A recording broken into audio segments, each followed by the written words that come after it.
Germany lost to Ecuador. Not in a friendly, not in a warm-up game nobody remembers, in a World Cup. Let that land for a moment. The same Germany that won 4 World Cups. The same Germany that for decades walked onto every pitch with the quiet certainty of a nation that simply knew how to win. Lost to Ecuador. And, the strangest part, nobody was truly shocked, because something fundamental has shifted in world football. Something deeper than tactics. Something deeper than talent. The question is, what exactly changed? And, more importantly, when did it begin? Travel back to Japan, 1993. 1 goal, that's all it took.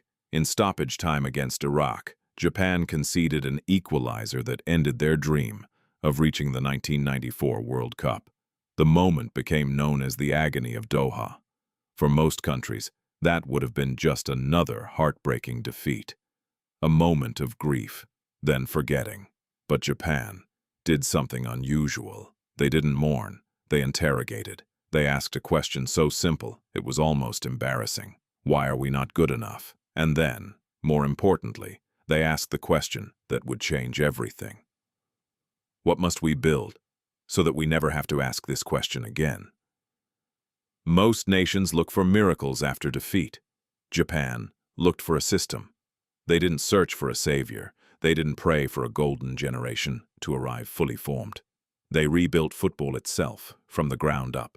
Youth academies, coaching standards, the J-League restructured to give young players a professional environment before they were ready for Europe. Children across Japan learning the same technical and tactical principles, and when the country's brightest talents matured, they were pushed out of their comfort zones into Europe's most demanding leagues.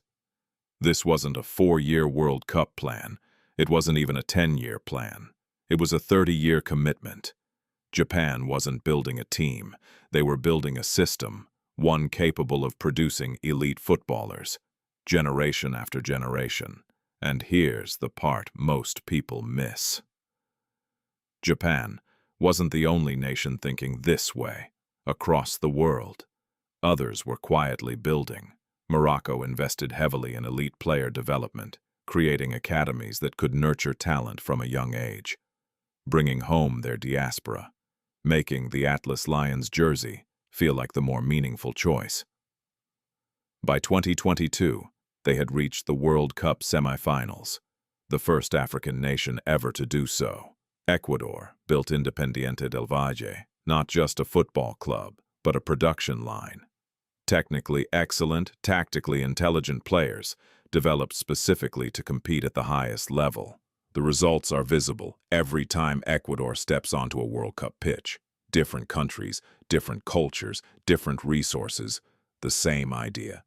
Stop waiting for a golden generation. Build a system that creates one. Now look at Germany. For years, Germany's identity was built around an extraordinary generation. Neuer, Kroos, Müller, Hummels.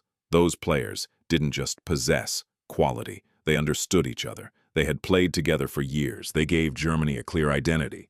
Today's Germany still has immense talent, but replacing legends isn't as simple as replacing players. You can replace ability.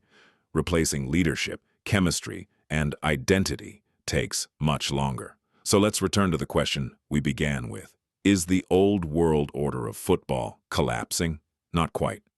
What's collapsing is the idea that only a handful of countries know how to build elite football teams. For decades, the Giants held an advantage because they had better coaching, better academies, better sports science, better pathways. Today, those ideas belong to every nation. The knowledge has spread, the infrastructure has spread, the confidence has spread, the gap in talent hasn't disappeared, the gap in preparation has. For decades, underdogs hoped for miracles. Now, they build them. That's why Ecuador no longer fears Germany. That's why Morocco believes it belongs among the world's best. That's why Japan walks onto every pitch expecting to compete, not simply to participate. The biggest story of the 2026 World Cup isn't that football's giants are falling. It's that the rest of the world finally learned how to become giants themselves. And once that knowledge spreads, there are no underdogs anymore.